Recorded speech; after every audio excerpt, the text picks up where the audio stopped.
Hi hello welcome back to our channel అండి. Paper 1A ఎస్జిటికి సంబంధించిన initials keys and response sheets అయితే release చేశారు. ఎవరైనా ఎగ్జామ్ రాసిన వాళ్ళైతే ఒకసారి చెక్ చేసుకోండి. గూగుల్ ఓపెన్ చేసి ఏపీటెట్ అని సెర్చ్ చేయండి. ఏపీటెట్ వెబ్సైట్ని ఓపెన్ చేస్తే ఇలా ఓపెన్ అవుతుంది. లాస్ట్లో స్క్రోల్ చేసినట్లయితే ఇక్కడ టెట్ ప్రిలిమినరీ ఆన్సర్ కీస్ అని కనిపిస్తున్నాయి కదా, దాన్ని క్లిక్ చేస్తే మనకి ఇక్కడ ఏమేమి ఇనిషియల్స్ కీస్ అనేవి రిలీజ్ అయ్యాయి ఏంటి అనేది చూపిస్తుంది.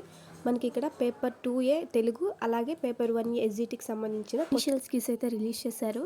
అలాగే రెస్పాన్స్ షీట్స్ కూడా రిలీజ్ చేస్తున్నారండి. ఇక్కడ వచ్చేసి మనకు పేపర్ 1A ఎస్జిటి వాళ్ళకి సంబంధించిన 11, 12, 13, 14, 15 ఎగ్జామ్ రాసిన వాళ్ళ ఇనిషియల్స్ కీస్ అయితే రిలీజ్ చేస్తున్నారు. ఇనిషియల్స్ కీస్ చెక్ చేసుకోవాలనుకుంటే పక్కనే డౌన్లోడ్ ఆప్షన్ ఉంది, దాన్ని డౌన్లోడ్ చేసుకుంటే మనకి ఇనిషియల్ కీ అనేది డౌన్లోడ్ అవుతుంది. లేదంటే రెస్పాన్స్ షీట్ చూసుకోవాలనుకుంటే పైకి స్క్రోల్ చేసి రైట్ సైడ్లో 3 లైన్స్ ఉన్నాయి కదా, దాన్ని క్లిక్ చేస్తే మనకు క్యాండిడేట్ లాగిన్ అనేది కనిపిస్తుంది. క్యాండిడేట్ లాగిన్లోకి వెళ్ళి మీ యొక్క ఐడి నేమ్ అలాగే పాస్వర్డ్ అలాగే క్యాప్చా అనేది ఎంటర్ చేసి సైన్ ఇన్ అవ్వాలి. మీరు టెట్కి అప్లై చేసేటప్పుడు మీకు ఒక ఐడి అలాగే పాస్వర్డ్ అనేది వచ్చి ఉంటుంది. దాన్ని ఇక్కడ ఎంటర్ చేసి క్యాప్చా అనేది ఎంటర్ చేసి సైన్ ఇన్ అవ్వాలి. సైన్ ఇన్ అయితే మనకు మన అప్లికేషన్ పేజ్ అయితే ఓపెన్ అవుతుందండి. ఇలాగా ఇక్కడ మనం మీ యొక్క రెస్పాన్స్ షీట్ చెక్ చేసుకోవాలనుకుంటే లెఫ్ట్ సైడ్లో సర్వీస్ అని కనిపిస్తుంది కదా, దాన్ని క్లిక్ చేస్తే మనకు కింద ఆప్షన్స్ అనేవి వస్తాయి. ఇక్కడ మనకు రెస్పాన్స్ షీట్ అనే ఆప్షన్ కనిపిస్తుంది కదా, దాని మీద క్లిక్ చేయాలి. క్లిక్ చేస్తే ఇలా మీకు డీటెయిల్స్ అనేవి వస్తాయి. ఏ పేపర్ రాశారు, ఎప్పుడు రాశారు, ఎక్కడ ఏ ఎగ్జామ్ సెంటర్లో రాశారు అనేది. మనకు మీ యొక్క రెస్పాన్స్ షీట్ చూసుకోవాలనుకుంటే పక్కనే వ్యూ బటన్ ఉంటుంది బ్లూ కలర్లో, దాన్ని క్లిక్ చేస్తే మీ యొక్క రెస్పాన్స్ షీట్ అనేది ఓపెన్ అవుతుంది.